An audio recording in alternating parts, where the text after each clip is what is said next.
Ah, mais je savais. Ouais, mais tu savais pourquoi t'as pas fait. Et le truc le plus fou, c'est que cette non-écoute, c'est une forme de trahison. Tu vois, le cercle vicieux. C'est une forme de trahison qui fait que tu as de moins en moins confiance en toi. Et tu as l'impression d'être de plus en plus perdu. Et donc, tu as l'impression que les réponses sont de plus à l'extérieur. Mais comme les réponses sont pas claires et qu'elles ne correspondent pas vraiment, parce qu'en vrai, tu sais exactement ce que tu veux, mais tu attends que des personnes qui ont leurs propres intérêts X ou Y te donnent des réponses. Donc, du coup, tu vas te mettre en posture un peu de victime. Donc, on est dans l'énergie de la victime. Donc, en face, tu as des bourreaux. Donc, en face, tu as des sauveurs. Tu vois tout ce que ça crée, en fait. Et aussi, ça te met, je pense, ça nous met, parce que je te dis, je te parle à toi, mais je me parle aussi à moi, on est miroirs les unes des autres, l'une de l'autre, c'est que ça nous met aussi dans la sauce, parce que généralement, ton intuition, elle vient te dire bien en amont, fais ça, ça va t'aider. Sauf que nous, on laisse traîner parce que de l'anxiété, parce que, principalement, je pense que c'est de l'anxiété, hein, pour plein de raisons.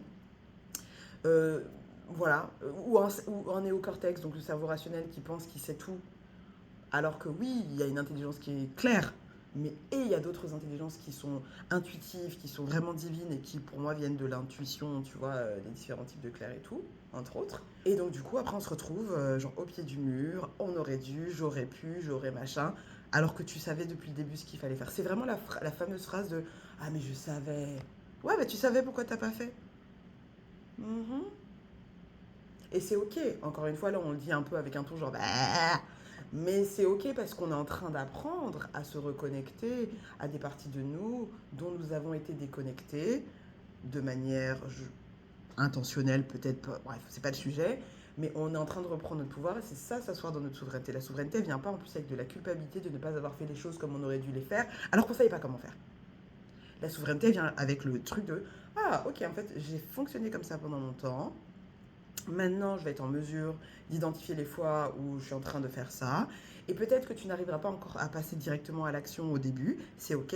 Le plus important, c'est d'avoir la conscience de ça pour commencer. Ensuite, à un autre niveau, tu vas avoir la conscience et tu vas pouvoir te détacher. Tu vas pouvoir te voir faire. Et donc, il va y avoir une espèce de séparation et de distance entre toi et ce qui se passe. Ce qui va faire en sorte que tu seras moins dans la réaction et te dire, mais en fait, là, je suis en train de péter un câble pour rien. Comme quand tu t'es assise et que tu t'es dit, mais en fait, j'ai pas besoin d'avoir. Je peux m'habiller normalement, en fait, il n'y a pas de souci. Ça va être de plus en plus court ce temps de réaction-là. Et à chaque étape, on s'honore, on se donne de l'amour et on se félicite de faire ce travail parce que c'est courageux.